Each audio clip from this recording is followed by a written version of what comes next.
just said, "It's time, Daddy. It's time." Oh, That's from Holes, 2003. Shia LaBeouf. Nope. I have no idea. Steel Magnolias. Never seen it. Wow, I thought about that in a while. Never seen it. Me and Famous PTA movie. are on a lifelong divorce right now. I'll tell you what I have seen. I'm about to show you guys what I have seen. So check out what Sturdy seen.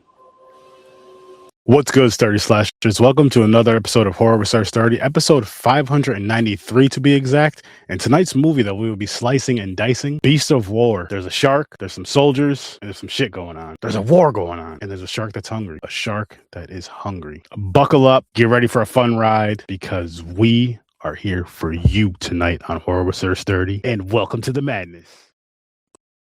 Oh yeah. I love that. I Yeah. love that pre-opening. How did you speak underwater like that? Magic. He has gills. He's from the sea. He's half merman. Is he Well- Sebastian, the crab? Oh my Some god! of I just my figured it out. what it is, some of my ancestors from Africa are in the ocean. They taught me. I was just gonna say, see, the stereotype was created by black people to make you think they can't swim because they actually from the sea. Lupe Fiasco made a whole album about that. Why would they be so dark then? Would that be Not under all the the- sea, different or would they cities. be? Wait, how's this work? How does no light under the water work? I thought it turned everything like translucent. They like the top of the water. They enjoy the seeing top of the the water. sky and They the just birds float and shit. on top of the water. Yeah, you know what I'm saying? They just chill You know, and it's swimming. different depths. The darker ones are up top. The lighter shades, they swim a little bit deeper. I Yeah, mean, I'm Puerto a Ricans- scientist. I don't know. I'm dressed like Mario like- on a Thursday night. like Puerto Ricans, they're pretty much in the depths. You see how light Chris is? So what Damn. am I at? What part am I at? I guess I'm Godzilla. I'll take it. Ireland. You're From the walls around hey, hey. 1/8 of me. Don't blame me. Yeah, he 1/8 was of me. he was bragging about that earlier. That he's 1/8 of me is offended. Oh boy. was good, Grandizer. Grandizer, what's up, man? Welcome back, baby. He changed the font, so I can't read shit. I like got- that font. That's some good fonts. I like that. But yeah, we're here tonight to talk about this shark movie, guys. Is it though? Shark and soldiers. Hey, there's no LL Cool J in this. Oh, Like, God. Oh, I That would've forgot been about that. Yeah. I like that movie. I enjoyed it. I saw it in a theater and I thought it was the shit, you know? Best movie death of all time. Oh, yeah. And that was that time period they were making all kind of really interesting, like weird shit in the sea movies. And they were like all really cool. And like Treat Williams was in most of them, if I remember correctly, or whatever. But yeah, good stuff. I have like a weird love-hate relationship with certain trends. And we all know what I'm getting at with because we're talking movies. Like, for example, the movies in the 2000s, like the Cruel Intentions type of vibe of movies. There was a lot of movies there was movies and shows that like had that same kind of vibe. Do I remember them all? No. That's the part I hate.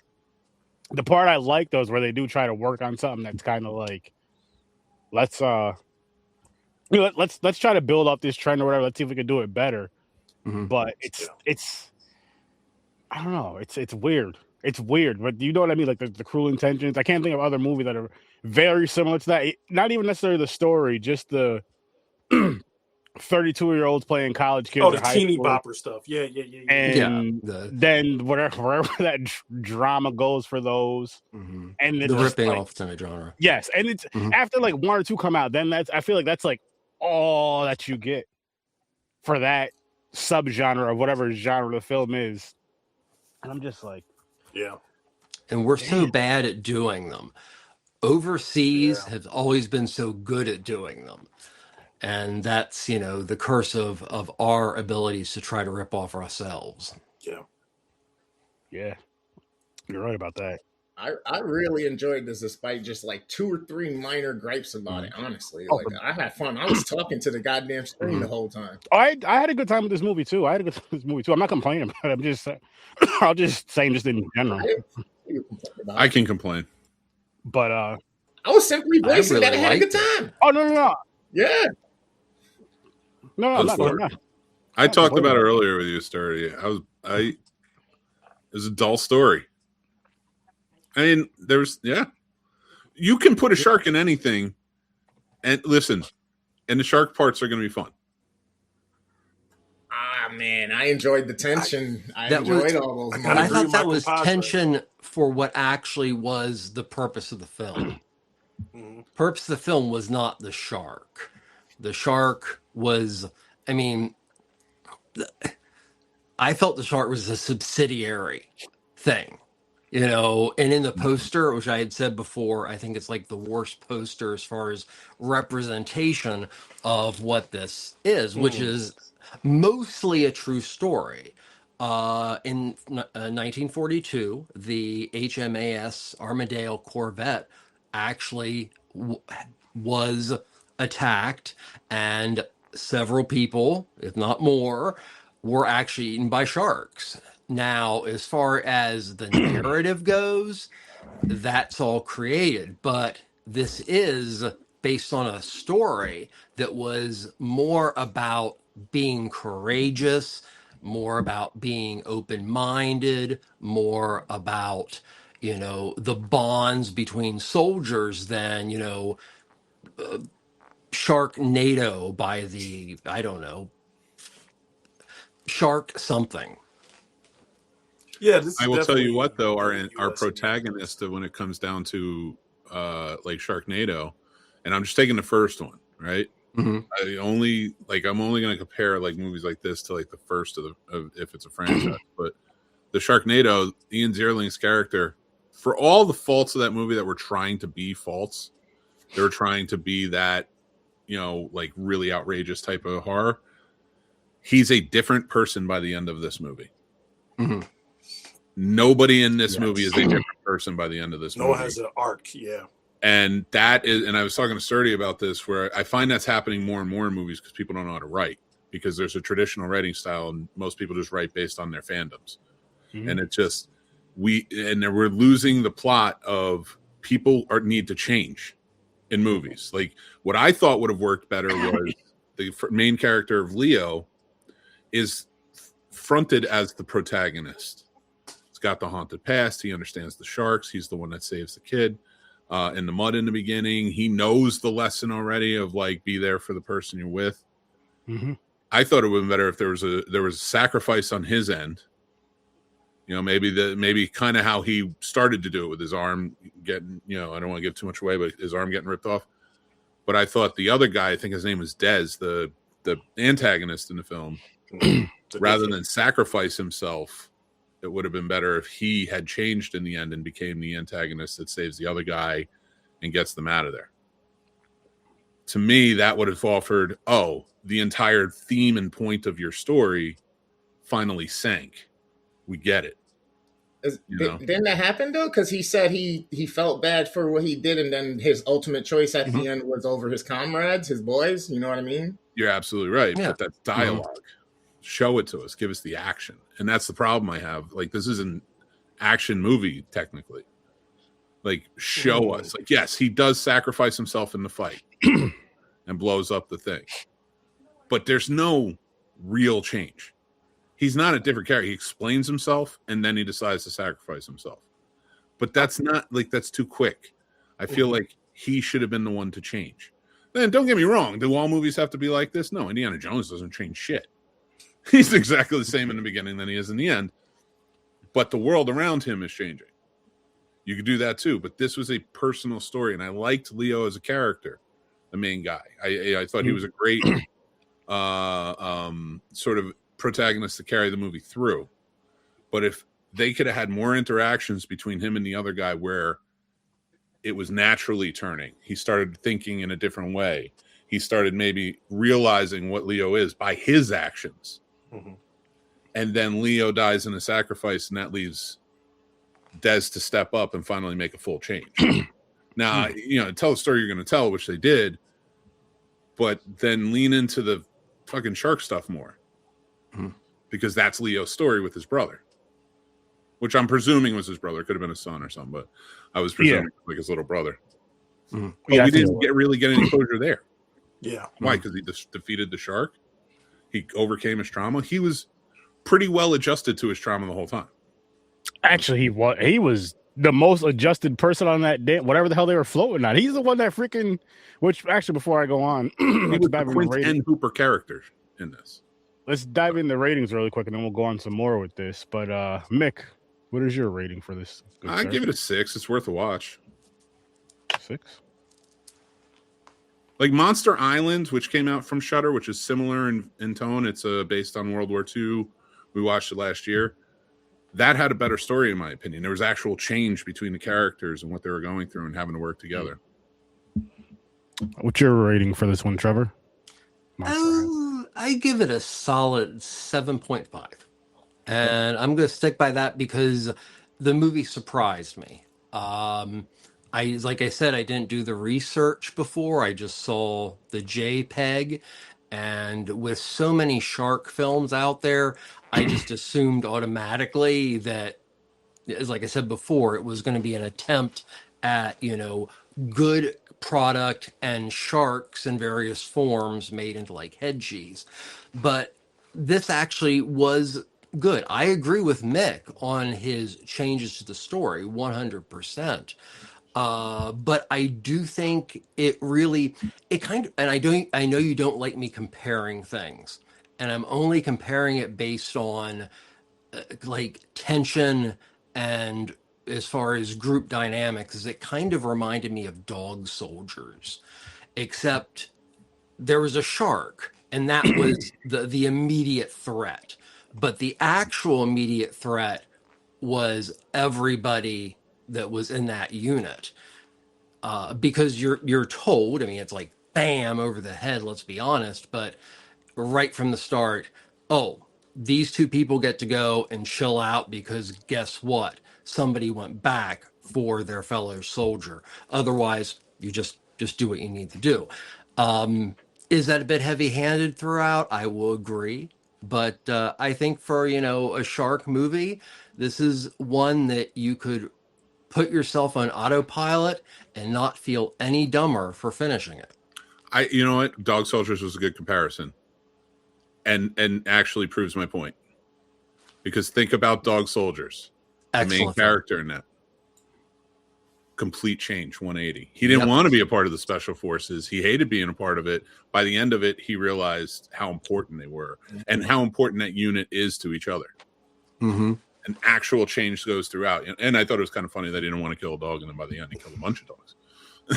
But that's just that is more on the comedic side. But yeah, no, it's but it is a good comparison. Again, I liked this movie. Mm-hmm. I just thought challenge yourself to do better in the story. Gamer, what's your rating for this one, good sir? 7.5. How about you, Johnny? I'm actually with the Rotten Tomatoes audience score. It's a 5.5 for me, but I think the 5.5. I think that has more to do with me than what the movie presented itself. We'll get more into that later. I'm gonna give it an overall. I'm gonna give it a 7.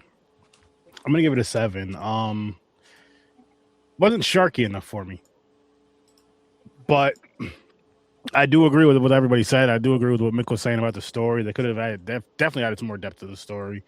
And it's not even like it's a big thing they have to change or make the movie any longer. It'd be the same length, and like you said, having the guy sacrifice himself like he did, but maybe even instead of him just losing his arm, maybe losing his life.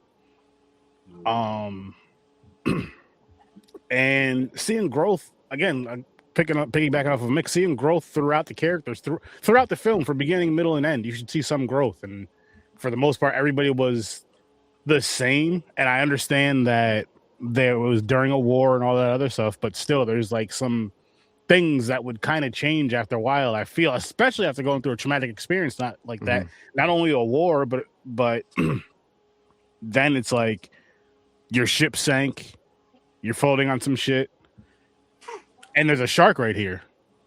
So it's like that right there, and helping each other as much as they did when they did, except for when the one guy was bleeding out, the dude just pushed him down.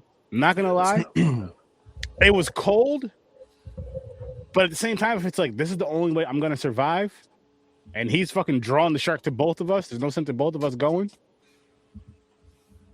I'm not gonna say I'd push him, but I mean, if it's like getting to the point where I'm struggling to get back on board, you know what I mean, get on the thing or whatever, from swimming back up, I'm gonna let him go. Is what I'm saying. I'm not gonna sacrifice myself if it's like me or him to that point.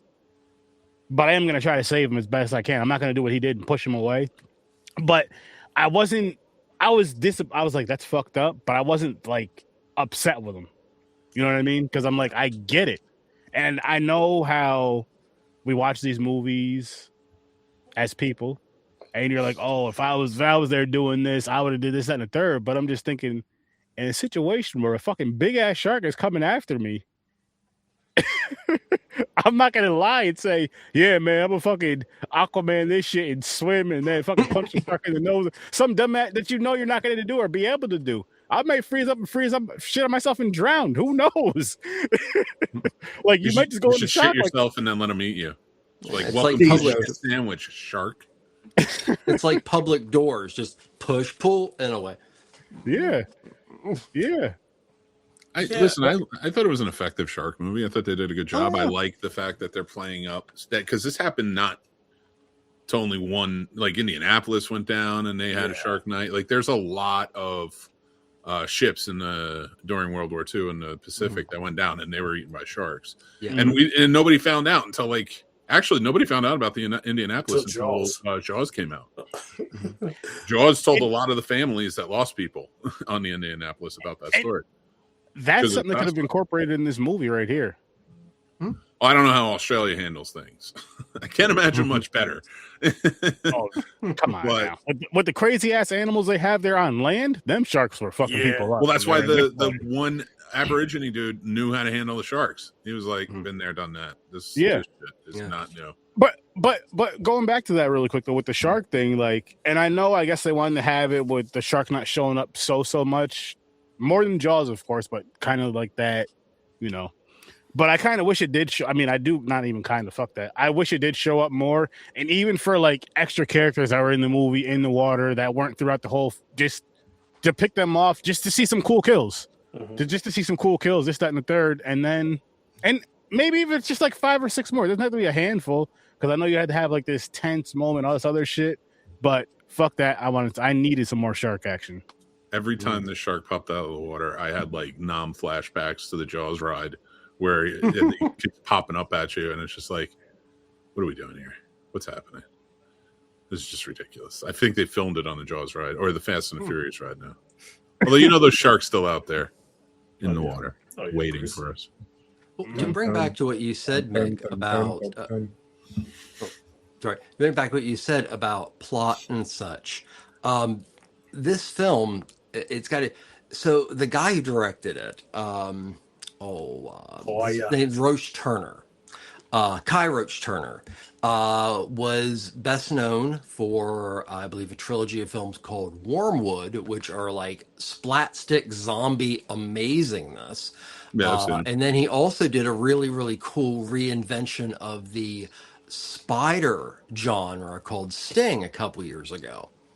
So, if I look at this through those eyes, I also have to agree with Mick in the fact that I would find this film rather disappointing in his work, but I also think that he's trying to kind of go about different genres and approach them slightly differently. So, but yeah, this is a movie that is from a person who is actually a seasoned filmmaker. Wait, you said he did. And for me, this is my first watch. I kind of want to see other stuff because of it. No, Wyrmwood definitely check out. No, I know this doesn't look like a movie that was made by somebody brand new.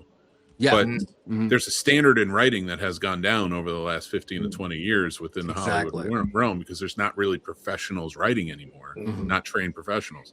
And the problem is, I was pointing out, was most of the movies that come out today, even the mainstream, it doesn't matter how long they've been around, they're cutting through and they're taking elements out that you shouldn't take out. We need to have established protagonists, established antagonists, but we need change. We need arc. We need something to root for. And when they don't give it to you, and in Wyrmwood, they didn't either. Wyrmwood was a good world building movie. Yeah. And a TV show was a good, but there was no characters to latch onto. You didn't really care about them too much, but it was interesting. Respect I the like narrative that. versus Thank the you for bringing that up. visuals. You're making Well, no, narrative should always. That's the thing. Yeah. You can make spectacle, Mhm. but Must you always have look narrative. at how many countless movies you watch just from back in the day. Let's not even past 1990. All the movies that you watch, you're going to tell me none of them have character arcs that make them change, that push to even the bad ones. They do, Mhm. but Yeah. we've lost that art because we have fans writing films now, not writers writing films. Mm. And that's I was where I'm gonna- coming from when you watch things like this, and it's like, Now that fans are writing films, then maybe that means that fans were tired of the same shit over and over and over again. no, they just thought they could do it better because they're Yeah. fans. Like, you know what, trust I me, wanna I've worked with piggyback it off like what Mike constantly. said. Like Mhm. they do. Like that's why there were so many remakes in the early 2000s. There's whether people wanted to make what they loved when they were younger, Yeah. and most of it came from the fucking 80s. And we know how I feel about that. So like, this isn't a Jaws ripoff. That's the dark ages. No. This is an interesting story Mhm. that has a shark in it. I really was interested to come into this when I heard that this is what we were doing. Primarily for the fact that these stories from World War II are very interesting. Mhm. But you gave me characters, and there is nothing to really latch onto in those characters other than he's the hero, he's the villain. The rest of them are all fodder. We got to save this kid because he almost died in the beginning, and we have to show the you're not pulling on the string of this. Mick, you're right about that. You're absolutely right about that. And that's where I that get was- annoyed, like with these newer movies that come out. It's like you took a little time to flesh out your character because you see it in these movies. They don't love their characters they're writing; they love the world they're building. Yeah, and honestly, that's what I saw when I was watching this movie. It was kind of hard for me to engage with it because I didn't find any of the characters in particular, for me, in my viewing experience, to be engaging. And what I wanted to ask on the subject of writing, both you and Mick and Trev and Chris and Cuz, you can definitely jump into this, but I didn't find the why. Like every story has a why. Why is this happening? And I was looking for the why outside of the fact that they're on a boat in this World War II. Mm-hmm. But I didn't find the why for me particularly engaging.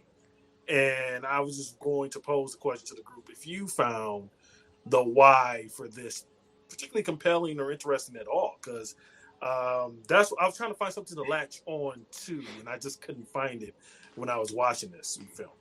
They had a why, but they abandoned it. World War II, war. No, their why was survive. Mhm. Survive. Oh, their together. why, yeah, That was Yeah, their I'm why. talking about So the you first give it one. to the characters. Their whole thing is to survive, but they abandon it, not because they lost hope, but because they are growing tired. And that's the thing. Then all of a sudden, there's this fake energy that comes in because you need it in the moment. Like the fake energy should have come in actiony moments, like when the plane was coming and shooting at them, when the shark is actually around. Instead of chalking it up to flashbacks and dreams. Yeah, all the points you make are super valid. I just feel like then that means that then the character of the characters is the character of the movie. But I'm not And that's saying it's a the thing bad that movie. I'm others saying like. it's a No, dull I'm not movie. saying you said it was a bad Yeah, movie. no, I I'm just just- agree I'm that just your saying version Yeah, will I be get what better. you're saying, man. But it's a dull movie, because what do we latch onto? We don't latch onto what they're standing on. We don't latch onto the shark. We latch onto them. We Survival, identify right. with characters. Mhm. And when Marvel does a better job out of anybody of like kind of creating story arcs, but of course it takes 4 or 5 movies, creating story arcs where there's actual change. Writers got to get it together. I feel like I don't want to beat up on this movie. I just feel like, to me, there wasn't like any character with personality. If they had like one bold scene chewery like type character, then maybe I could latch on to that. But to me, there wasn't like any bold personalities. Like there was like probably one. There was one character who tried, but and that's the guy who did like the weird little like scream when they was like trying to say find him. They were trying to find him. But to me, there wasn't like anybody else who like had like a big personality of the bunch that like I could latch on to. Like there wasn't like the funny guy or like the or like anybody like that in this film. They were all just fodder to die. Yeah, they were just fathers. There's no uniqueness to any of them. And That's I also felt like the film One was a totally for me. douchebag. One was super The nice. film was clashing for me totally because, like, I feel like they wanted to be a serious movie, but they were marketing it as a B movie. So I went into it expecting a B movie, and then it's just like it was just like a clash for me, and that's why ultimately I gave it the score that I gave.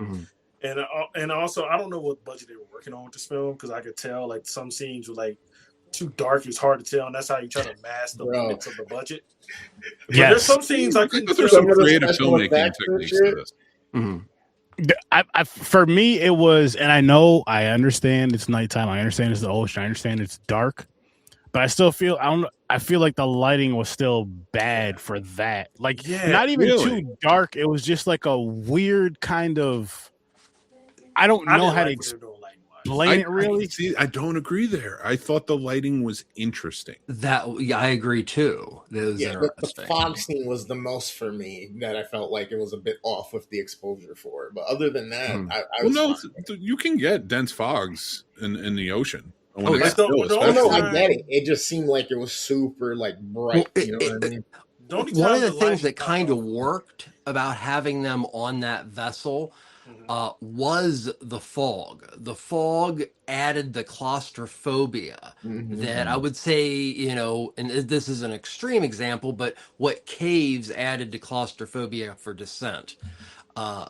Huge difference there as far as films, but how those are used. So the fog and the impending fog was that doom and claustrophobia.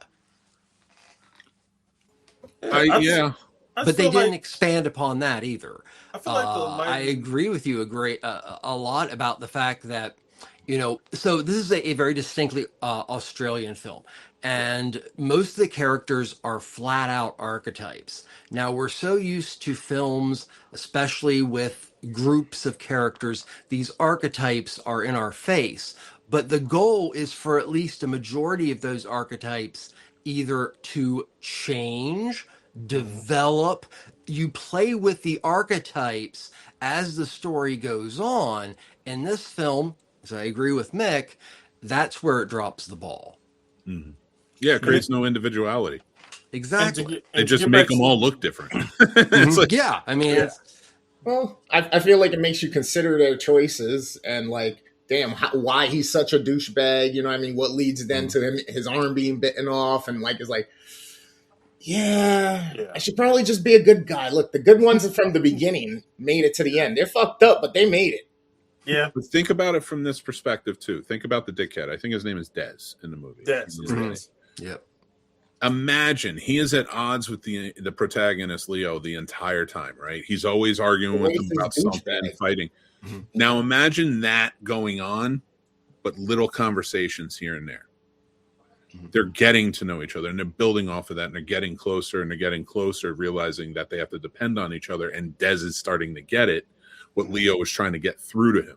So by the time you get to that meaningful dialogue where he goes back, it's not just some passing dialogue. It is a meaningful monologue.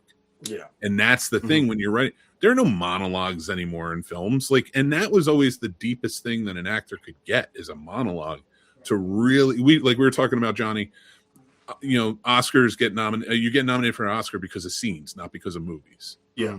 And monologues and things like that. Those are important. They don't exist anymore. Yeah. And or like those scenes that really drill home the themes of the movie, stuff like that. And like we talk about a lot of great movies that like came over the last year alone. Think about all of those. One Battle, Sinners, Marty Supreme, things like that.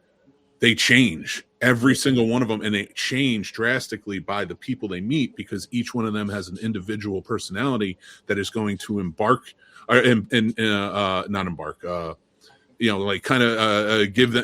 give them some sort of experience or knowledge they need to grow and change.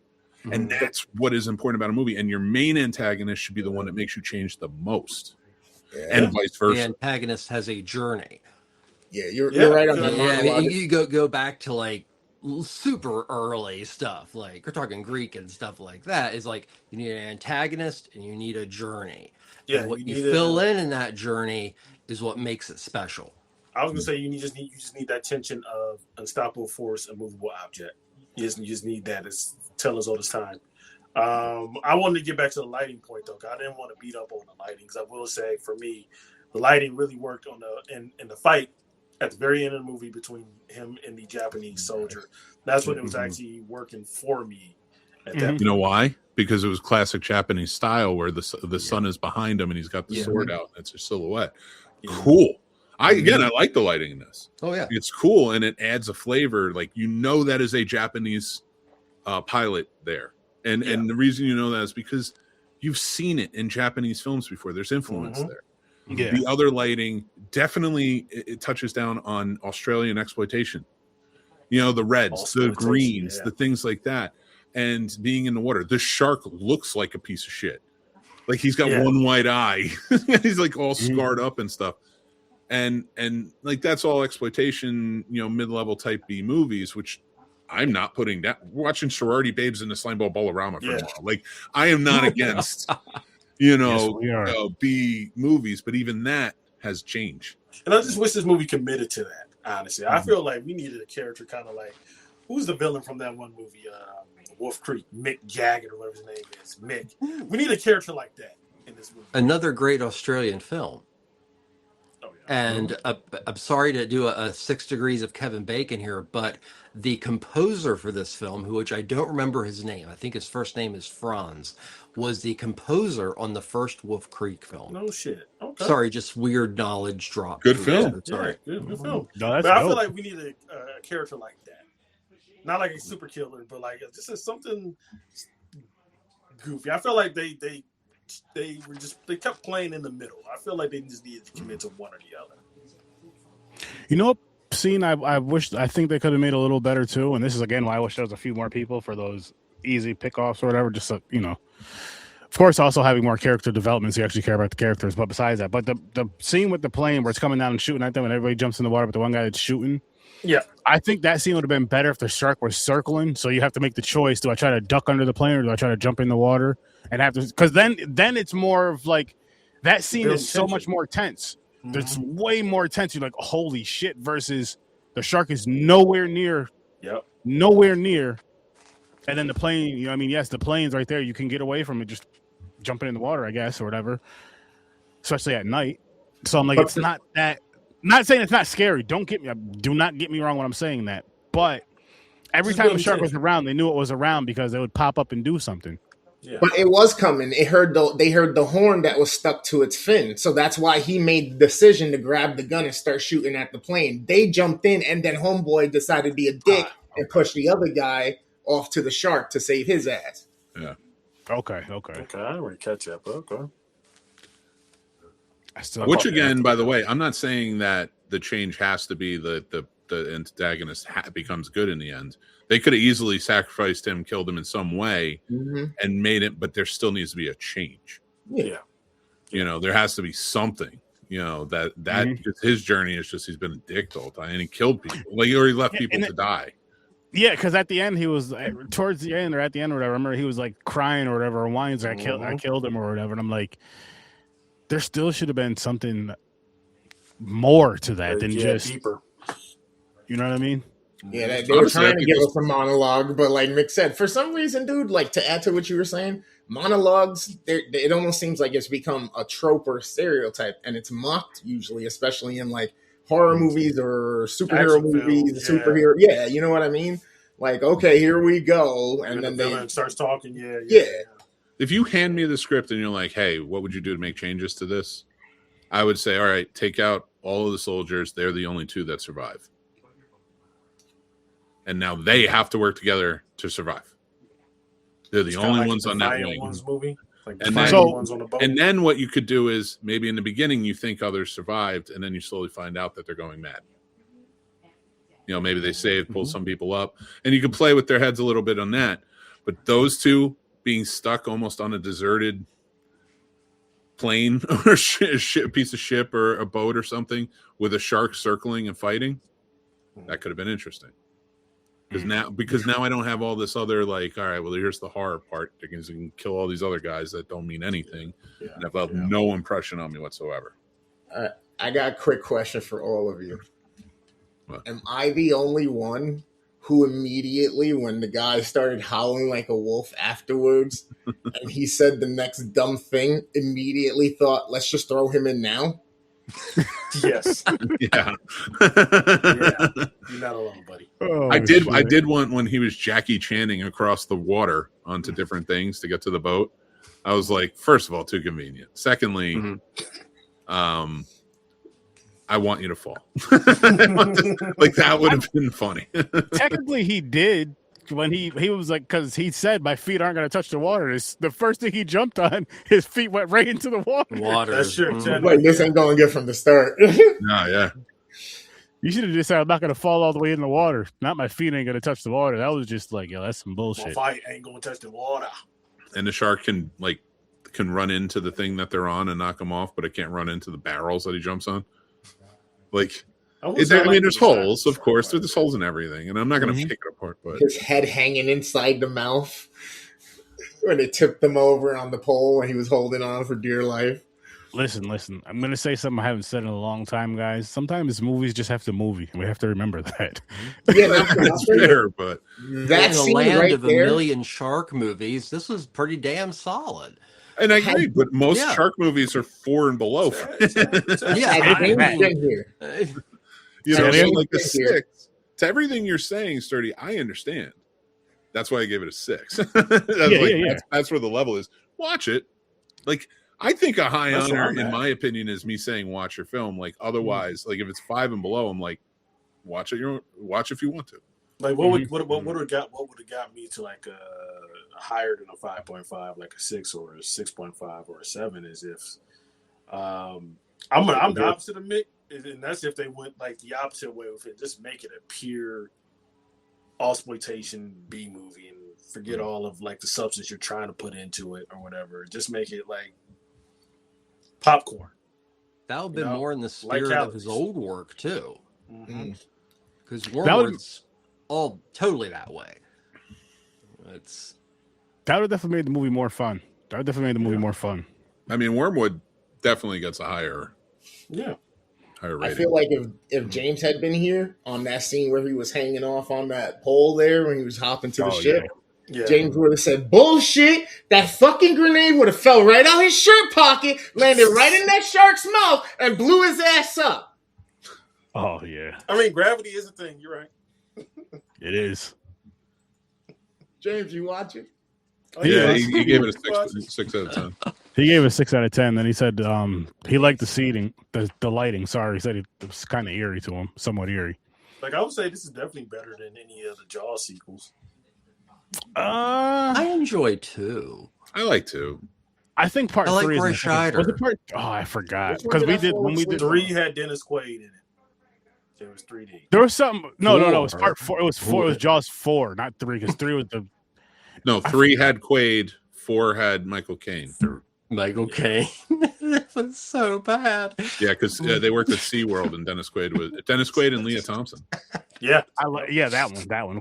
When we did that marathon for that, I was like, yo, this is the most fun Jaws movie by far. It's not the best, but it's my second favorite because it's so damn fun. Stupid. I know, and it's dumb.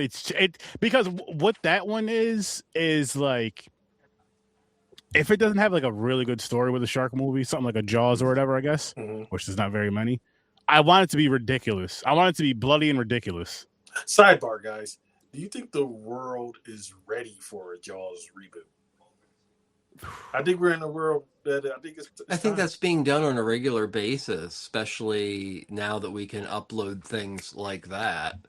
Except nobody's doing it to the quality of Jaws, which goes back to the simplicity yet beauty of its narrative. I bet you every 3 weeks there is a new film that has shark in the title that is licensed by Tubi. Thrash is coming out in a week or 2. But I'm talking about like freaking like Steven Spielberg decides, you know what, I have a story that I'm ready to crack. I don't think you should ever remake a movie that started a subgenre. No, that's a way to kill a legacy. No. It started sharks. We have so many. Kind of killed Indiana Jones for me. Really? I get it. I don't think it should and be I'm made a Temple of Doom guy. So. What's crazy is I love all those movies now. Retroactively, I like the fifth one or the fourth one, with the aliens retroactively. The Crystal Skull. Yeah, I like them all. I mean, there's things I don't like about them. so I really love the last one that came out. Retroactively, I don't like any of them. that flipped with me completely. And he also hates to fucking buy it again, Harrison too. Ford. No, I don't hate Harrison Ford. I never said that. I just don't like Indiana Jones. I'm marrying. I wouldn't say there's way too many shark movies. I mean, there's a lot of bad ones. There's a lot of god awful ones out there. Trust me, I've watched enough of them, and I'm gonna watch more. But it's one of those turn your brain off fun genres. If you have some cool kills, honestly, if you just have some cool kills there, the shark don't have to look all that great for me to have some fun with the movie. But you at least have to have some cool kills at the very least. I can't even anymore. For the cheesy ones. Deepest Blues. Shoehorning in all of these little things like, oh, the sharks are in a supermarket now. Oh, the sharks are fucking found a dorm room. Oh, the sharks are in a tornado. Oh, like it's just like it's. Now, come on. I will say this, Mick. Sharks in a bakery. So serving delights. Yeah. I prefer my sharks in water. Like I have watched Avalanche Shark, Sand Shark. I still have to watch Shark in a Cornfield, but I prefer the aquatic. I prefer the aquatic shark silly movies or good movies, whatever the case may be, because it's one of those things that's an actual fear of mine is the ocean. So it's like you take a shark out of the ocean. It's just. Can we get a fucking sea serpent at some point? Can we stop? It's not a biped or quadruped. You take it out of just kind of lays there and goes. Like, damn. They made killer shark or killer whale now too. Like took them 40 years to fucking remake that shit. Are there killer lobsters or crawfish Orca. or anything? Well, no, Killer Whale was a awesome. movie that came out this year and it was terrible. Orcas are monsters. So Oh yeah, It's And about- I mean it's about Richard time. Harris drunk off his ass in that film is brilliant. Love Orca. That's actually my favorite aquatic horror movie. no, I'm saying in real life, whales are assholes. Oh, yes. Great documentary.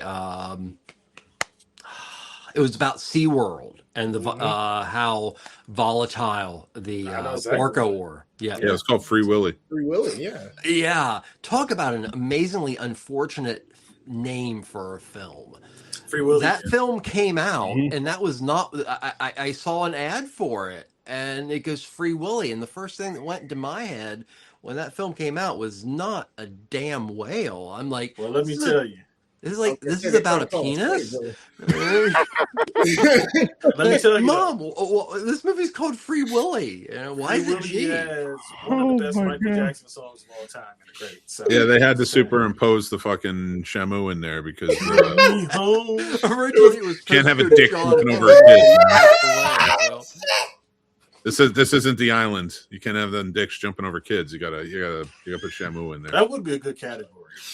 Wait, whoa. Clean that up, Johnny. Clean that up. No. I'm talking about the whole category of Nick Manhattan's Temple of Doom movies that get lowest ratings. That's why I'm saying you. I like That's why Temple I'm of saying Doom. you. I love Temple of Doom. Yeah, Temple of Doom like more than anything.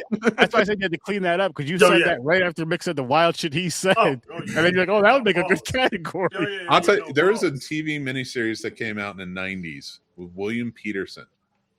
I think it was called The Beast, and it wasn't like a shark movie. It was like a giant squid movie, and wasn't it the Benchley? Yeah, it was based on Peter Benchley's. It was the Beast. miniseries. Yep. It was awesome, right? Like I liked that one. It was fun. It was interesting. Like, and Benchley wrote Jaws, Yeah, so it was basically. like perfect timing. I like that one. I'd watch Temple of Sexual Doom. Don't put me in your box. Hey, if Jesse Franco was alive, I'm sure he would have made it. So,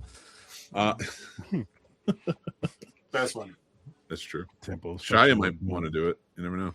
Oh yeah, Shia. Yeah, He's not punching people. He fights for honor. That's how he does. Yeah, fucking shark movies. I like. This is one of the better ones Yeah. for sure. Mm-hmm. It's right below Deep Blue Sea. And listen, they made movies about the Indianapolis, and this is the best wartime shark movie Are you I've talking ever about seen. Nicolas Cage joint? That was one. They did another one called The Night of Terror with Treat Williams. Mm-hmm. That was a TV miniseries back in the day. Because I remember after hearing that in Jaws, I was like obsessed with learning about the Indianapolis and what happened. Mm-hmm. And like, so when the movies came out, I would watch them. They're not as good as this. Well, some of the Italian shark ripoffs, like Shark Hunter and Devil Shark by Umberto Lenzi and If Steve you say the Massi, last shark, I'm kicking you out. Well, we that, did that. The Last Shark is a very special thing. I'm not even going to talk about that.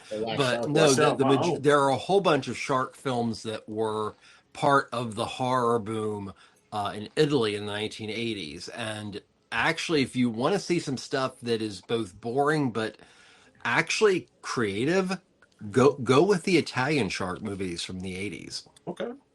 Yeah. Oh, we did with Sturdy last year.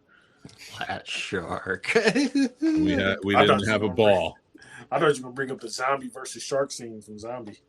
Oh, I'll be talking about that actually later in the show. I think my brain built up a resistance and a defense mechanism. I don't remember. Yeah, Treat Williams does love Deep Sea Rising. Oh my god, yeah. Oh my god, that was a blockbuster classic for me back in the day. Which one? Deep Rising? Oh yeah, great film. Yeah. Man, you guys really like to put. What great was the in front one of a that lot was? of movies. It was like a number. It was a great. And it was movie. about an undersea colony. Crap, there were so many that were really good. Leviathan with Peter Weller. Mm-hmm. Hot. Aquaman. Great stuff. This mother. Oh no, sorry, I was talking about Aquaman from the Entourage episodes. Okay. James Cameron. Mario, lay off the mushrooms. Mario, lay off the mushrooms. No, I hated Aquaman. I get it. Actually, the first Aquaman wasn't that bad, right? All right, they were okay. They were not. Manta should have not been in it. It should have been the second film. Should have been Manta. Exactly. Thank you. And that's all I'm saying about it. That's true. Can we get a cheetah? Cheetah was in it. Yeah. From DC. Can we make a movie about a guy who hides in a tree from a cheetah? Be the shortest movie. Oh, you're talking about like a cheetah horror movie? Isn't that crazy? No, the cheetah like from DC. Yes, he was in the shitty Wonder Woman movie, the sequel. With the Kristen Wiig. The Wonder Woman 1980. Yeah. Oh my god. I forgot that existed. Yep. Oh, yeah. Jason Statham kicking Megalodon. megalodons in the face. Megalodon. There's two great shark movies. There's Jaws and Shark And Attack Meg. 3 Megalodon. In the Meg. You know who I am. You know what it is. The Meg. I I'm a diver. love Shark Attack 3 with John Barrowman. I'm a diver. I'm a deep sea A diver. little wired. How about I take you home and eat your pussy? And then cuts right to sex scene, which we've never seen the entire fucking movie. For an hour and a half, we haven't seen any softcore sex. You see that? And then the rest of the movie, softcore sex. You see that Jason Statham's going back to the water now. Though. He has a new movie coming out that takes place on the water. Then I quit. Yeah, Mutiny. Where he's back in the water now. I was watching the trailer with my wife, and I'm like, Jason Statham has another job. But you know what though?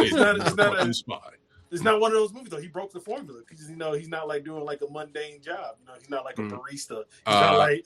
I hate to break it. He's just a regular cop who decides to get on a boat and take No. It's not. No. Not believable. I reject what you're saying. Do you guys know who the comedian Godfrey is? Yeah. You know he does his voice, right? Okay, bass. Bro, he was on a show with him there, and he was saying he did this pitch to him of Jason Statham since he always has the coolest jobs. He said he wanted him to be a librarian. Yeah. It's like, didn't I tell you be quiet? Oh, yeah, I seen that. Now I'm going to have to make you be quiet. Statham. Stick with one job for more than a year. Jesus, a working man. He was a construction worker. The mechanic. He was a beekeeper. Beekeeper. Everything. Something bad happens. Some kid gets hurt, and then this dude fucking goes out and he takes out all that. But this movie breaks the formula.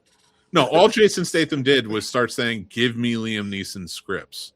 And then he took those scripts and he handed them to Sylvester Stallone and said, "Put your conservative bullshit in here." And that's what it was. That's what it's been since. Yeah. Yep. I'm not gonna pretend like I didn't have a good time with the Beekeeper. I ain't gonna pretend like Hey, yo, you know who a real hero is? Fun. I agree. Beekeeper. Fucking lighthouse guy. I'm waiting for the barista, where he's a barista who used to be a SAS. Dog. I want him to have to save a film set and call it the PA. It's just PA. I'm just the lad who likes dogs. The gaffer. The dog walker. Yeah, I want dogs. Oh my god. Jason Statham. He could have been in this movie. He would have been the hero. Yeah, he would have. He would have drop kicked the shark, and the shark would have been like, "All right, I'm good, dude. I don't want you to." I know we got Wait, is Jason Statham the new Chuck Norris? No, Chuck Norris made entertaining movies. You take that back, Nick. The 70s Chuck Norris and the 80s Chuck Norris, I will forever be a part of. Octagon is interesting. Which one? Octagon. Octagon. Good guys wear black. He did some intriguing films. Yeah. Like they're not good. No. I was so enraged by what Nick just said that my power went out. There you go. That's how enraged I was when you just said that. He made one good movie though. He made Silent Rage, the Halloween ripoff. Why did Chuck Norris never make a horror movie? He made Silent Rage. Oh, damn it! Yeah, Silent Rage. Fuck my joke up, man. Hey, but he did.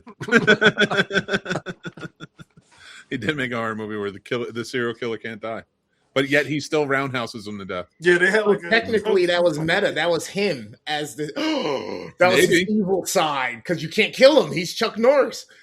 You know what it is? I don't think Chuck Norris held all those superpowers. I think Walker did, and he just was bestowed the powers of Walker. That's why he wears a fucking badge and a goddamn cowboy hat in every movie. Every one of these movies and TV shows. Is Chuck Norris actually Dr. Doom? Maybe. I would not bet on the Avengers. No. This is clip going around from Walker, Texas Ranger from the Haley Joel Osment episode, where Haley, this is just such a bad show. There's a scene where Haley had to tell somebody that he had AIDS, and Haley was all happy about it. She's like, "I have AIDS," and Walker just looked at the kid. Walker told me I have AIDS. That's crazy as shit. Walker, Texas Ranger, wild series. That was a wild series. Yes, dude. The final episode was like his team had to go up against Michael Ironside's team, and they were all super soldiers. Yep. I watched that show. Don't get it from beginning to end. I remember, and I watched the TV movies too, so I don't want to hear it. Fucking what's her name is still shot. We don't know if she's okay. They never brought it back. Now he's dead. We'll never know. They try to remake that show, by the way. For somebody who can't stand conservatism at all, I sure as hell have people I like to watch in movies, like the Tom Selleck, Jesse Stone movies. Mm-hmm. That might be my favorite franchise ever. Hey, see, I like every one of you would hate it. I don't blame you. What's the name of that Conan knockoff with Kevin Sorbo? I like that. Get the fuck out of here! All right, end the show. He's talking crazy. He's drunk. Oh, Kroll? Yeah, I remember that one. I like that. Nah, it was weird. It was a weird. Cole is cool. I'm in with Cole. Nah, I can't. Fucking Kevin Sorbo. No, I mean Hercules. I liked. Yeah, I didn't see assuming Hercules. You're not talking about the Luigi Cosi ones. Which? Oh well, yeah, shit. Those are fun. Yeah. I like those. Lou Ferrigno. I like Young Hercules with Ryan Gosling. I like that. He was What's Ryan Gosling? Yeah. Ryan Gosling was in Young Hercules. He played young Aeolus. Played young Hercules. No, I thought he was Aeolus. Ryan Gosling is awesome. No, Ryan Gosling played. He grew up to be. Oh, okay. Kevin I thought Sorbo. for some reason he was young Aeolus. Nope. Yeah, he grew up to be Kevin Sorbo. That makes no sense. Oh, you're right. He was Hercules. Not that I thought you were wrong, but I wanted to see who played young Aeolus. Speaking of the Hercules era, I just learned something the other day after I watched the movie for Popcorn and Pints.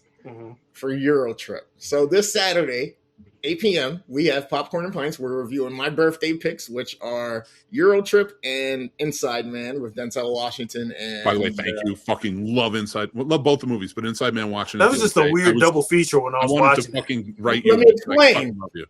So that was supposed to be Inside Man versus The Score. But then I said, it's my birthday. I want to do something crazy. I want to have a good time. It's Popcorn and Pints. What's going to get probably James and everybody else being silly? Fuck it. Euro Trip. Yeah. So I went with Scotty doesn't know. So back to my connection to the Hercules. Fucking the mistress in the Club Vandersex scene is Lucy Lawless, Xena. Yeah. Yeah. Oh, yes. Dude. She's in everything, man. Her and Sam Raimi are fucking super. I fucking did not know that. She's in Spider-Man with Tobey Maguire, the first one. Yeah, she's talking about his ass. All right, I do want to say one thing, and this enhances my love for Ryan Gosling. Dean O'Gorman played young Aeolus in the show, and I was just watching La La Land the other day, and he is in La La Land as Emma Stone's like boyfriend before they get together. Oh wow! So that's a cool, like, and like, he doesn't really have any lines. Like, he's just kind of like, it's in the dinner scene. I just think that's cool. I think that sounds like a Ryan Gosling doing right by his friend. Ryan is just a shitty friend because why you put him in that piece of shit? Should have been a nice guy. Fuck you. I like La La Land. I think that's a good I'm musical. an only God forgives kind of person. That's a good one. That's the Gosling I like. Yeah. La La Land is the reason why I watch Barbie. Nice Guys is the reason why I watch Barbie. I became a big Gosling fan after Nice Guys. I didn't mind him on Andromeda, but you're right, and that was one of my more favorite ones. I like Babylon 5. Lex. Oh shit! You just blew my mind, bro. I didn't ever make that connection. You know they had a crossover. Andromeda and Babylon 5. Holy fuck! They had a crossover where young Hercules met future Hercules. If I was young Hercules, I would throw myself off a cliff because I realized I grew up to be Kevin Sorbo. You remember who played the King of the Thieves? No, I do not. Bruce Campbell. Oh shit! And then he went on to do his own show around the same time. And that was Jack of All Trades. That was a great show. He was the daring dragoon, a masked hero in the Caribbean during pirate times. Taking me back. Listen, it's no Briscoe County Jr., but it's flooding. I never watched that. I'm gonna have to dig into that. It's fun, man. It was a fun comedy. I loved it. I own it on DVD, but it was a bootleg copy I got at a con. In 2003? Does Raimi have anything to do with that? I know Raimi. Yeah, he produced all those. Yeah, he gives his boy a lot of work. Oh yeah, everything Raimi does, somewhere Bruce Campbell said, even Send Help. He played the father of Dylan O'Brien. Dylan O'Brien, yep. He supports his boy. Well, my respect. I will talk about it on the show Monday, Grandizer. I don't want to take up time here on it, but I did like it. Yeah, talk about it on Monday. Johnny doesn't want to be there for that. I'm going to spam the chat. I'm going to be in the middle of work just spamming the chat. Let's dive into some weekly rentals, gentlemen, and Gamer. You're up first, good sir.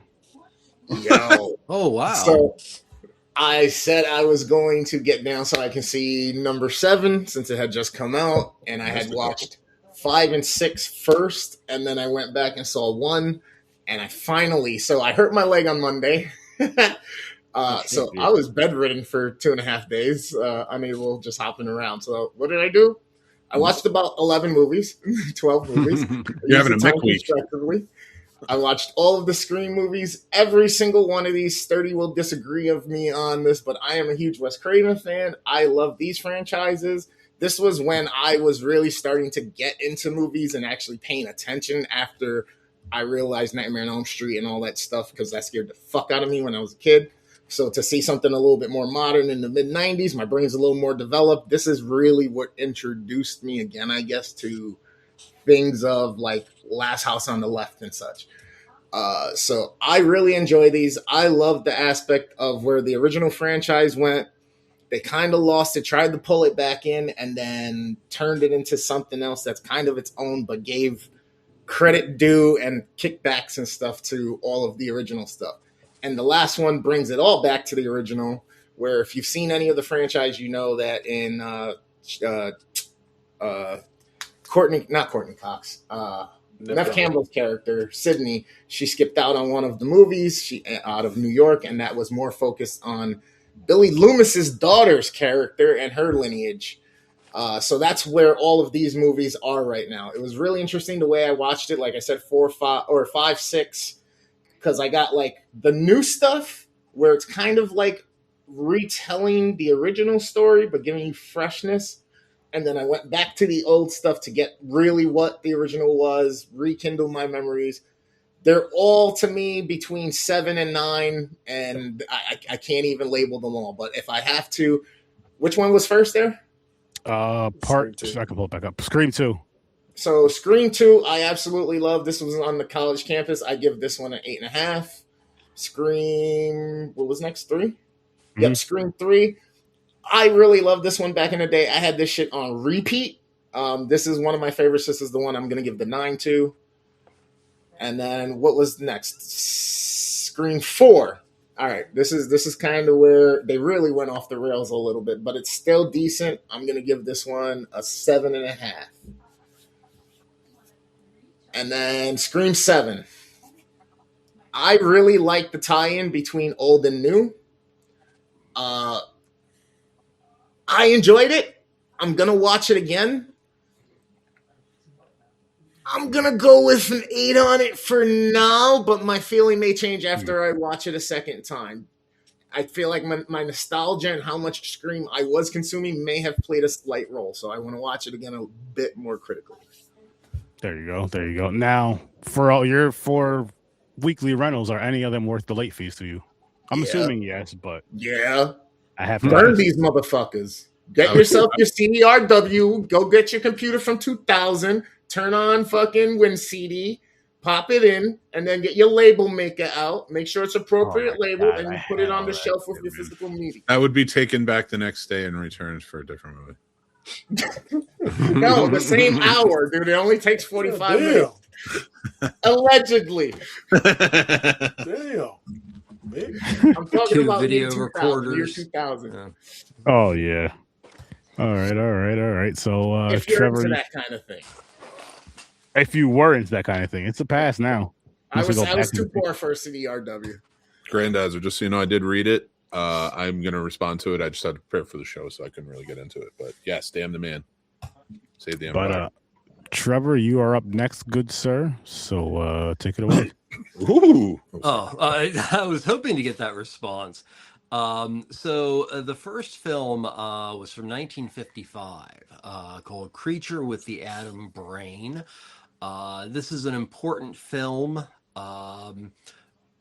One of the reasons is it's by this man named Stan Katzman, who is a true legend in the world of Hollywood. I mean, Weissmuller would not have had a job when he aged out of Tarzan without Stan Katzman. But Katzman did kind of a small group of science fiction and horror films, and I believe did them all with the director Edward Kahn, who then went on to do films like Invisible Invaders and was basically like your go-to guy for all like weird 50s science fiction films. So The Creature with the Atom Brain is about zombies, but they're zombies that their brains have been somehow altered via atoms, hence radioactivity. And these zombies are sent out to basically be assassins. This film is interesting because it does mix genre, but also it's one of the first times that you see a zombie on camera that it's not a supernatural zombie. This is 1955, and we're very used to like White Zombie, I Walk with a Zombie, much more traditional Haitian Caribbean. So that's one of the things that makes this very important, but also it is written by a gentleman named Kurt Siodmak, who wrote and basically created a lore with the original Wolfman. He wrote Donovan's Brain. And also he wrote this film, Creature with the Atom Brain, among so many other amazing, amazing films that he wrote the screenplay for. So yeah, great film, definitely worth keeping, and most likely pirating. So the next one is actually another Katzman Edward Kahn production. This is from 1975. This is a full-on supernatural take on zombies. Basic plot. There is a curse. Okay, if you watch this movie, it really makes no sense why, but it's set in Africa. It makes no sense. But there is a shipwreck off the coast of some African country that was stolen treasure. And this treasure has been cursed, and this 19th century occurrence, continually people are coming back to find this sunken treasure that is actually being guarded by zombies. So the zombies of Moritao are quite special because they are lumbering. They are functioning of their own volition. But one of the big things about this movie that makes it so important is it's one of the first times in cinema that being killed by a zombie makes you a zombie. So there's a lot of great stuff about this film, but I will let that at that and say it is also worth pirating. That is awesome. Cool. Malpertius. Mick, have you seen this one? It looks familiar, the cover, but if you can you give me the storyline? Okay, well, it's directed by Harry Kumel. Harry Kumel is best known for a film that he made the previous year called Daughters of Darkness, truly transgressive lesbian vampire film. Malperticus is a short novel by French fantastique writer I have seen this. Jean Ray, and it stars Orson Welles as Casavius, and Casavius is originally portrayed as this just horrible person, and it's an inheritance and all kind of stuff.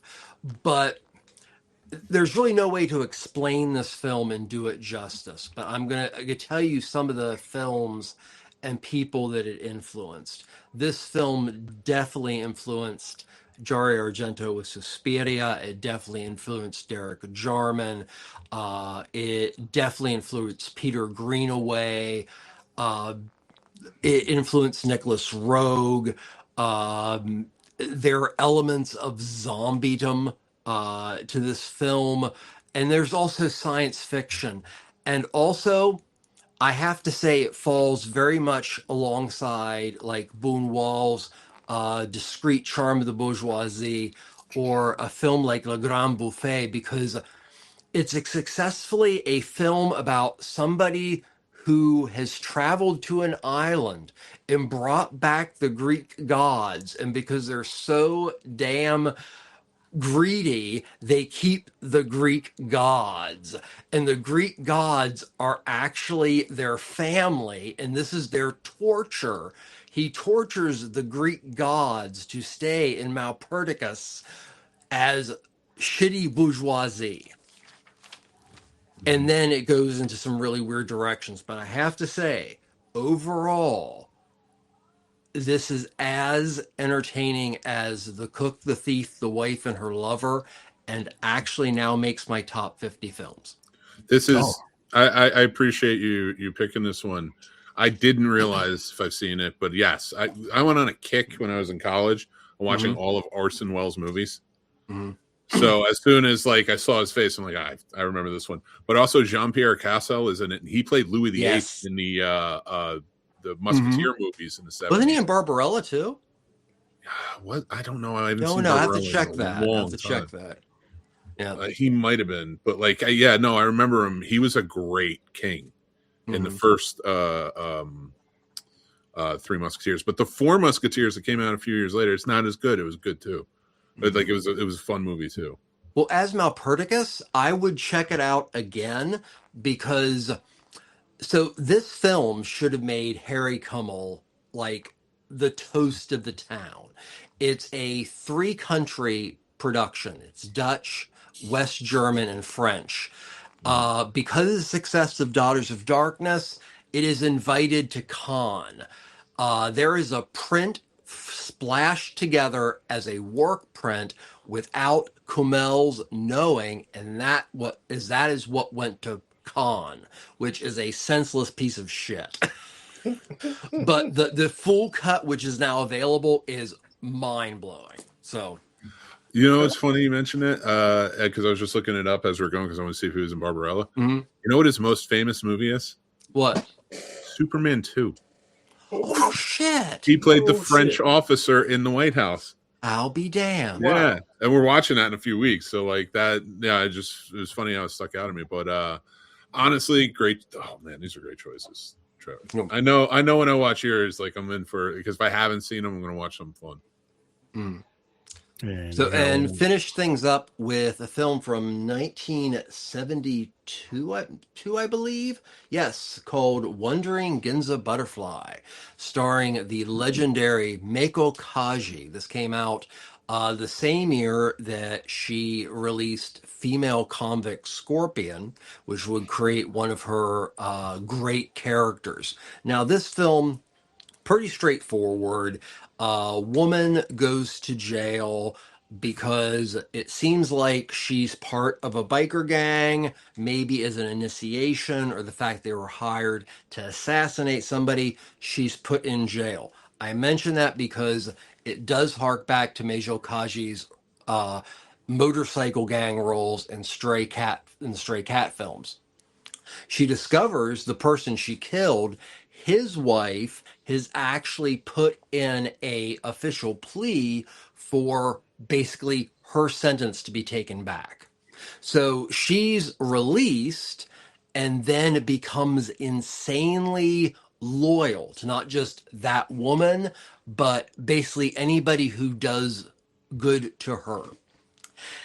As far as Meiso Kaji's films, this is definitely not Lady Snowblood, and I'm returning it so I can actually get the sequel. Oh, he did Lady Snowblood? Oh, I'm no, checking he this didn't out. do Lady Snowblood. No, right. the director, Kazuhiko Yamaguchi, is best known for the Delinquent Girl Boss series, which is not that great compared to like the Stray But this Cat one was series. good? Oh, this is fun. This is definitely fun. It's it's a really good role just for Meiko Kaji. If you like Meijo Kaji films, if you like Snowblood, if you like Female Convict Scorpion, so many. So yeah, I would recommend it, but I'm more interested in seeing the sequel than rewatching it. I'm going to do a first time Sturdovision family video thing and say I'm going to come in and rent it right after him. Awesome. Okay, and one other little thing, and I feel horrible, I'm talking a lot. So Zombies of Moro Tau also is the first documented film of zombies, yes, plural, zombies attacking underwater. And actually, Moro Tau was very influential on Fulci's films. So just had to get that out, and I will That's dope. Finally shut up. That's dope. Oh, dude, I'm enjoying it. Oh, hell yeah. And Johnny, you are up next, good sir. Okay. Nice. Yeah, okay. So we'll start with Mike, Nick, and Alice. Somebody's on Hulu all week. Yeah, that was a new Hulu film that came out in the last month. It's a crime caper with a little bit of time travel involved in it. Vince Vaughn plays a hitman, goes back in time to save his friend and partner, played by James Marsden. He's the titular Mike. James Marsden is the titular Mike. Vince Vaughn is Nick. And in order to save his friend, he has to stop his past self from being a fuck up. And it's a nice little crime caper. Honestly, it's one of those films that reminds you that Vince Vaughn is more than just the fast talking slick guy. He actually can act. And it was really good. There's like a scene that stuck with me that happens towards the end of this film. that really displays his acting capability. That it's like I find to be haunting. Like it kind of haunts me 2 weeks later. It's a really just good display of his talent. Really good, fun crime caper time. And what we got there next, there, cuz. What we got next? 1 second, good He sir. was Daredevil, right? Yep, Daredevil Born Again. Okay. So far it's 2 seasons of its run on the Disney Plus app. The first season is a little bit hit and miss. It's kind of a Frankenstein.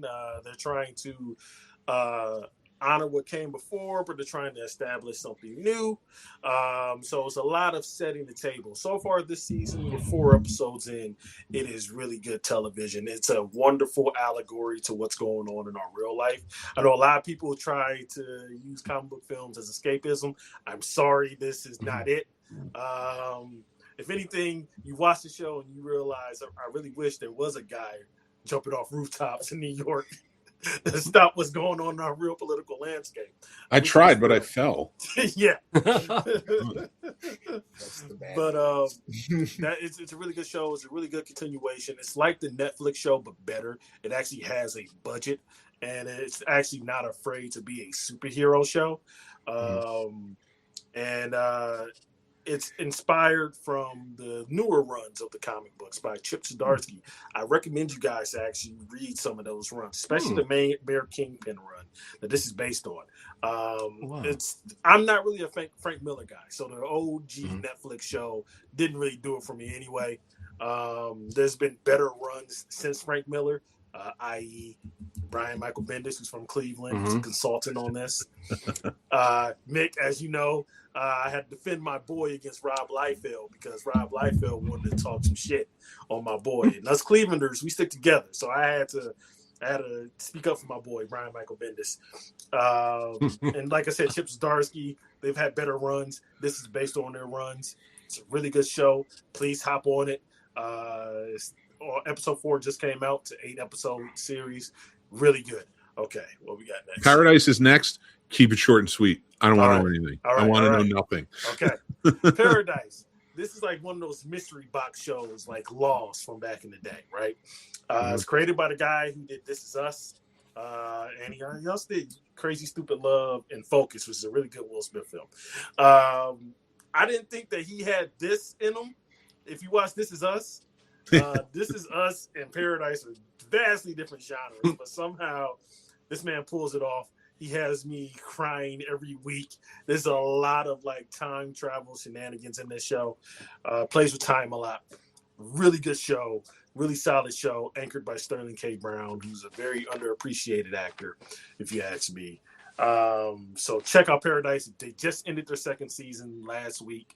So it's 8 episodes, not that long. Season 1 and 2, 16 altogether. But season 2 just ended. Really good show. Okay. One of my favorite movies from last year. Oh, wow. This movie has been on my Rolodex over and over again. There's something about the story. Predator Badlands. There's just something about Predator Badlands that I don't know. I don't know how I can quantify my love for this film. For me, Dan Trachtenberg, the director of this, has been on a real heater. He's had 3 great installments. He had Prey, Killer Killers, and this. They do something that I really wish they should have done. Yeah. They did something that they should have done in a long time, which is actually make the Predator the good guy. So you follow this Predator named Deck.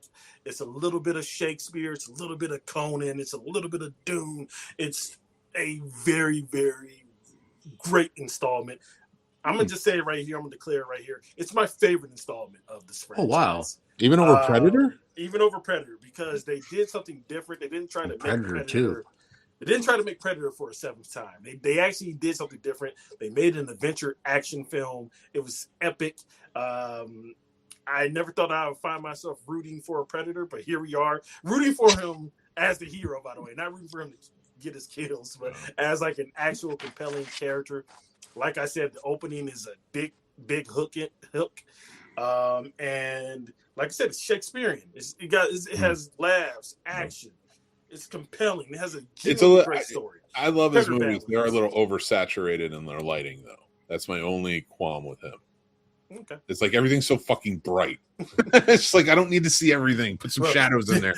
But dim the brightness on your screen. But great movies. Trachtenberg is doing great film. Great work with the Predator franchise. It's like God of War. If you ever played a new God of War game, it's like God of War come to life, but instead of playing Kratos, you're playing a fucking Predator. Awesome film. Now, what do you say? Get the late fees on? Are any of them worth the late fees? No, we watched them all on Hulu. Well, no, I saw one in theaters. So yeah, Nick. At Sturdy Video, they got everything. No, you know, honestly, I'll tell you what's worth the late fees. Just fucking Daredevil, season 1 and 2. That's worth the fucking late fees. There you go. All right. That's good. Your turn, Mick. There we go. You're about to get it, Grandizer. So I'll start with the two new movies.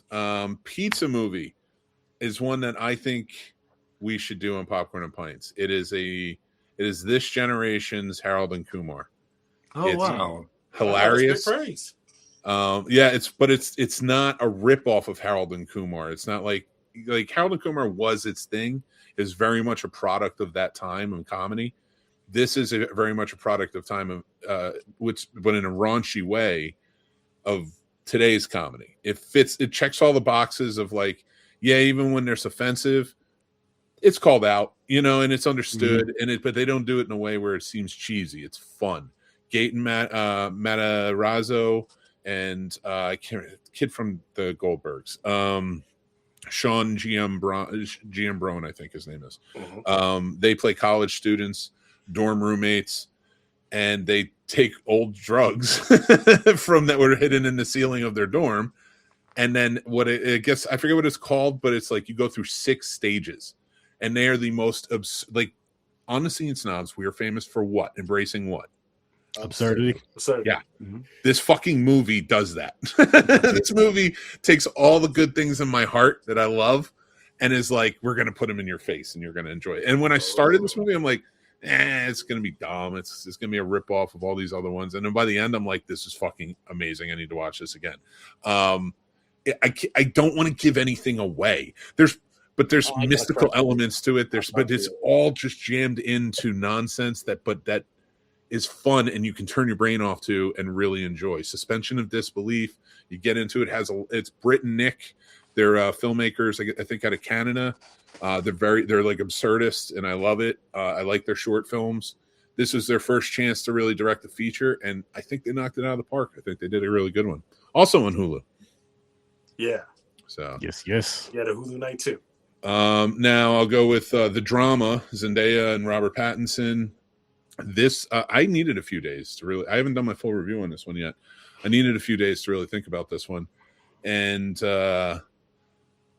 it was very good. It was very good. Like at first, I was like, I don't know if I like this. It's a dark comedy that deals with some very intense themes, and I'm just gonna say it. Trigger warning, spoiler.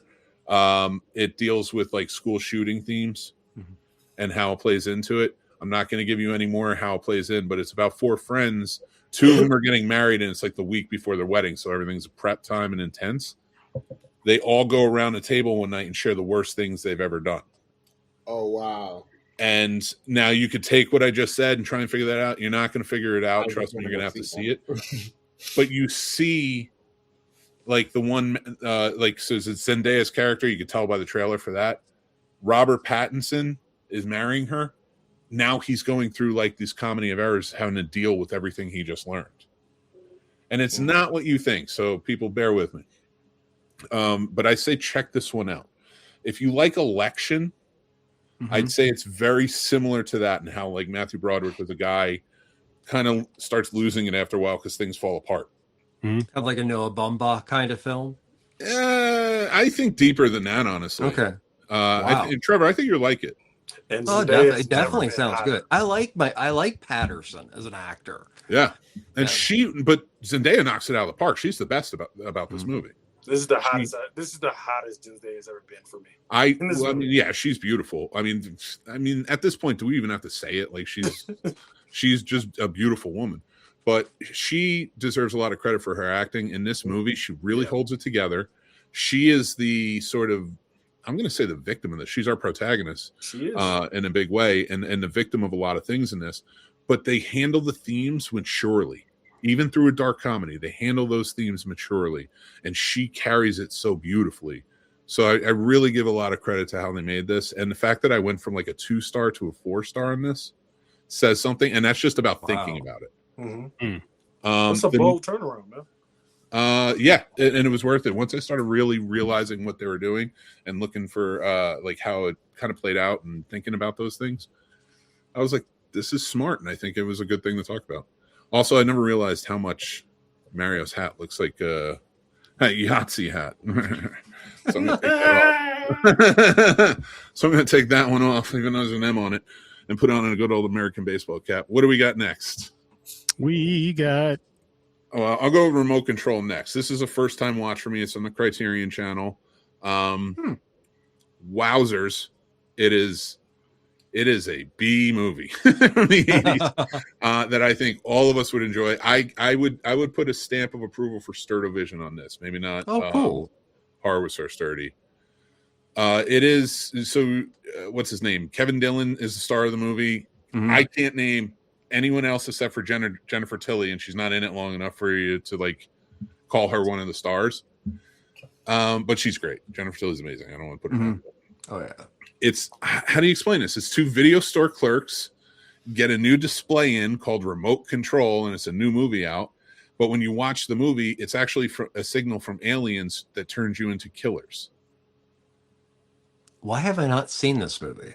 I don't know, Trevor. I'm actually really surprised that you're not like, yeah. And this guy directed it, and this guy and like I was like, I went all in, and it's in Criterion. Yeah, I'm going to go look after. You need to watch it. It sounds really cool. I'd really like you to watch it and like tell me what you think. Okay, cool. It's a bonkers movie, but it was fun. It was just a really fun, weird 80s movie that kind of like Tapeheads. Tapeheads was fun, but okay. Better, you know what I mean? Like okay. this was a cheaply made movie that you're gonna just enjoy. I think if you turn your brain off and really enjoy it, it's a weird, cheap sci-fi horror movie about movie fans saving the day. I dug it. So Tapeheads is a good one to kind of compare it to. Cool. Now, what's the last one? Oh, of course, Rex Manning Day yesterday. Empire Records. Yeah. One of my favorites of all time. I love this movie. It's, if you haven't seen it, it's not only worth the late fees, it's you steal it. You just keep it so you have the physical copy. You go into Sturdy Video, you fill out for a card under a fake name, you buy the movie because it's the 80s and we still used cash, and then you never bring it back and let them call the wrong number over and over again. Empire Records is worth that. It is just it's a great representation of the 90s and what 90s kids were like, and the angst that goes with it, the beautiful music that plays into it, the fun that like each character brings to it, the chemistry that's there. And it's Rex Manning Day, and you mustn't dwell. No, not today. Not on Rex Manning. Ethan Embry's in this joint, right? And Aerosmith Ethan did one Evers. Great thing, and that was Liv Tyler. That was Liv Tyler. Liv Tyler, Yep. Aerosmith, not Aerosmith. Liv Tyler, Ethan Embry, Anthony LaPaglia, Rory Cochrane, Renee Zellweger, Robin Tooney, like the list goes on. It's a great, like you just look at the cover and you're gonna see a bunch, and that's not even everybody. This was just a really great punk movie from the 90s that you're going to enjoy. One of them hangout movies. Okay. Yeah. So 100%. Good movie to pair like with Singles or High Fidelity. Dude, I mean, this is definitely like if I made a playlist of those types of movies, those two would definitely be on that playlist. Awesome. Yeah, and Empire Records, if you haven't seen it, I urge everybody to see it. It's just a really good. Damn the man, save the empire. That's right. Because the name of the record store is Empire Records. Nice. Well, I'm going to kick it off with my worst one this time. And that is Queen of Spades. She Will Reign. I don't know what the hell I was expecting from this. I wasn't expecting it to be like a great movie, but I was hoping that it would involve like cards and the Queen of Spades and like something in the horror element of that with some sort of like possession type or something. Which we did get possession like late in the last 15 minutes of the movie. Had nothing to do with cards though, unfortunately. Basically, there's like this legend of the Queen of Spades, and she kills kids, kills like teenagers or whatever. And the way to summon her is to draw a staircase in a mirror and say her name 3 times with the lights off. Whatever. Well, that does sound dumb. It just didn't really. The possession part of the movie, even though it wasn't done that well, that was like my favorite part of the movie. And I'm like, had they done this, like after she, they do a little staircase, whatever that shit is, and then that entity takes over a person and they go killing or doing whatever, and you have to figure out why. That would have made it better. And maybe something where the cards to stop. I don't fucking know. But this shit just, again, cool. I like the title of the movie, and I'm thinking, and the concept sounds pretty cool, but let's seriously just sit down, people. Fans, writers, everybody just sit down and just take some writing classes. Then take some script writing classes. And then lots of them. Read good scripts, read bad scripts, learn what to do and what not to do. And then before you put this script out, before you even find actors and stuff, you have this script written. Have somebody that's been in the game longer that you trust. That's going to tell you the truth. To, check that shit out, because it's like I feel like we're getting a lot of rough drafts.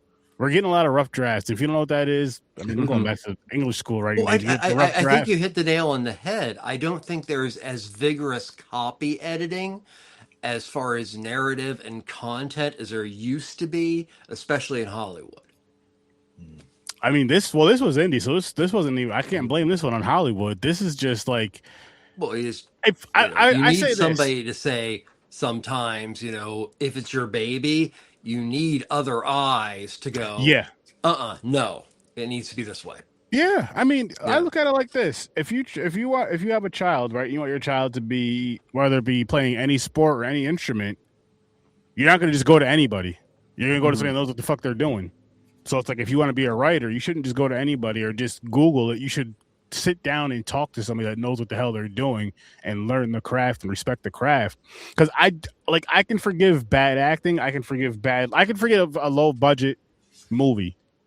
It's starting to get harder and harder and harder to forgive a bad script. When writing, you could literally sit there, even if you just practice writing every single fucking day, because you want to get better at it every single fucking day for, say, like a year straight, 2 years. Then you're like, you know what? Now that I've been doing this for 2 years straight, every fucking day, over 700 scripts, let's say, now let's let me really put something together. Because now I have all this shit out here. Not only did I do that, but I have people on different levels of writing. Maybe you're cool with an English teacher. I don't know. I mean, as far as like grammar and all that good stuff too, to learn how to write. And then you meet somebody that knows how to write scripts. Yes, I love that. I only want to point out one thing. If you really want to tell who's a bad writer before you even watch the movie, see if they wrote and directed the movie. And if they did write and direct the movie and it's over 2 hours long, they don't know how to write. Oh, this wasn't over 2 hours long. And they don't know how to edit. If they're the editor in the movie, they're the editor of the movie, you're screwed. That comes like, Ishtar level bad. I've never been a big fan of like somebody who does all those jobs on a movie. You tell that to Ryan Coogler, because Fruitvale was over 2 hours. But Ryan Coogler listens to other people. He actually is. Auteur theory is a thing, but auteurs make shit at times. Auteurs are amazing, but if you look at the overview of an auteur's catalog, there are a couple poopers in there most of the time. Actually, I take that back. Fruitvale was an hour and a half long. Take that back. The problem with like somebody like Ryan Coogler, we don't know if he's a bad filmmaker or not yet, because we just keep falling in love with Michael B. Jordan. We're like, hey man, you gotta take him out of here. Like, we don't know if you're good or not. He's just in his dreamy eyes now. That's what it's into. And then my next one, Rosario. This one was decent. It was about a lady's grandmother passes away, and her mother had already been passed. That ties into the story. I don't want to spoil that too much, but her mother passed away earlier. Whatever. And so they call her. I don't know. The super of the building or whatever calls her and lets her know that her grandmother died and that she can come get the body or whatever, stay with the body, and so the family can do whatever they got to do. And so she goes, and her father calls to try to stop her from going, but she's like, "Dad, you're in Jersey. They're in the city. There's a snowstorm." She's like, "It's gonna take you 3 hours to get here." She's in New York City. He's in Jersey. So she goes to the house, and basically it's like haunted, and then her grandmother's corpse is also there. And it's one of those ones to where like it started out and you're just like, oh, I can't wait to see where this is going. But when it got there, you're just like, not that it was bad, but you could have did so much more and did so much better again with the damn writing. Not written bad, but this is where, again, you do an outline, you do a rough draft, you do another rough draft and another one, and then you do that final copy, and you just have to do a few. And I'm only just speaking from freaking days in high school and college, the brief college experience of writing papers. I don't even talk about writing a script, but I'm sure, yes, the process is different as far as writing a script, this, that, and the third. But as far as the writing in general, as far as the outline and the rough draft, that's super fucking important. And you can't just go into these things just throwing out all your ideas and thinking they're great. I'm not saying it for this one more really, but just in general, like, let's take writing more serious. Please, let's take writing a lot more serious. And don't get me wrong, I love cheesy, shitty movies, but when you're trying to be at that certain tier, it's like, be at that tier or be above that tier to where you really want to be, but get that fucking writing down or get a writer. If you're someone who just has some amazing ideas but you can't really put them together, get a writer. That's right. Talk to someone that knows how to write, that knows what the hell they're doing. And stop trying to sell yourself online as a fucking writer. Yeah, don't do I that. see a lot of those where they're just like, check out my writing course. Is this and it's a dig like, at Chris Stuckman? I feel like you digging at Chris Stuckman. Fuck right Chris now. Stuckman. His movie sucks. He's not a writing movie. And like, I can go on and on about a few things with him because I think his integrity's gone. But he's a Cleveland, by the way. He's a Cleveland boy. You're my only favorite person from Cleveland. I just threw my Cleveland boy under the bus. I can't believe I did that.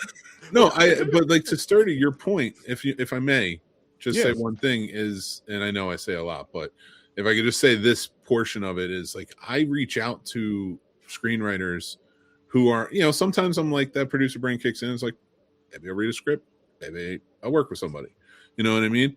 And I'll reach out, like, because I'll hear people like, hey, award-winning screenwriter, blah, blah, blah, blah, blah, blah, blah, blah. And I'm like, okay. Reach out. Hey, where can I check out some of your stuff? Well, I've never had any one of my screenplays produced into a movie. We're in talks.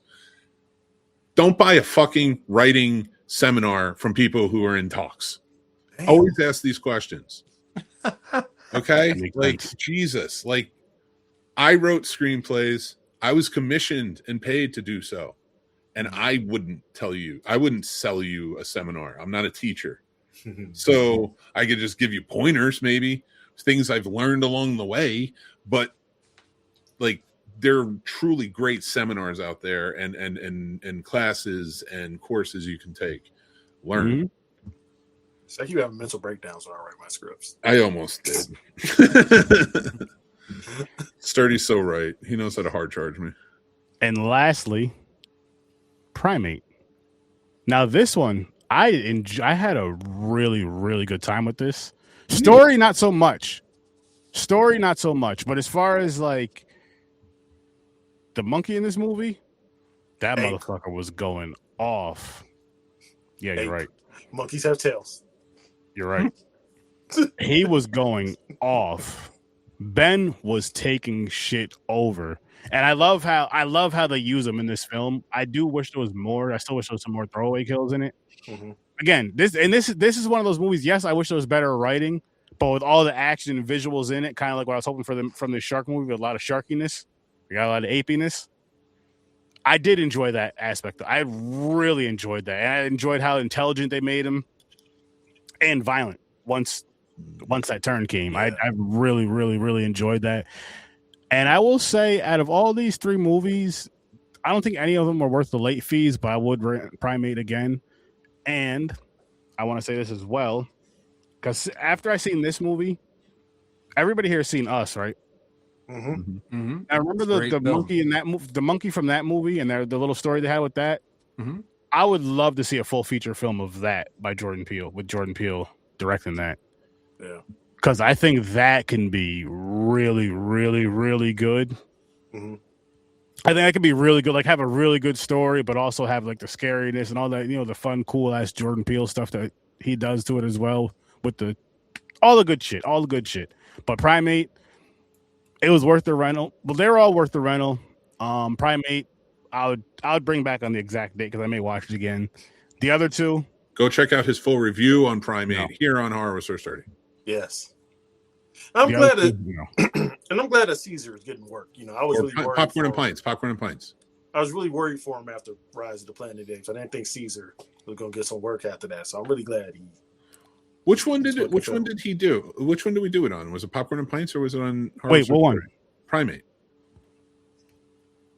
I don't even remember doing it. Yeah, we did it in January. Did y'all?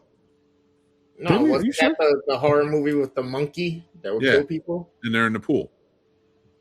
You sure it wasn't the monkey? We did the monkey earlier this year. Yeah, it was the monkey. No, we did the monkey too, but I'm telling you, we did Primate as one of our new movies, and I don't know whether we did it. Oh shit! It wasn't on Horror with Sir Sturdy. I'm looking at the list right now. I don't remember that one. Then it might have been Popcorn and Pints. I think that was our. You remember we did that in Coyotes. It was Popcorn and Pints. No, we did Good Boy and Coyotes on that one. I thought we did Primate. We didn't do Primate. No, because that somebody's messing with me.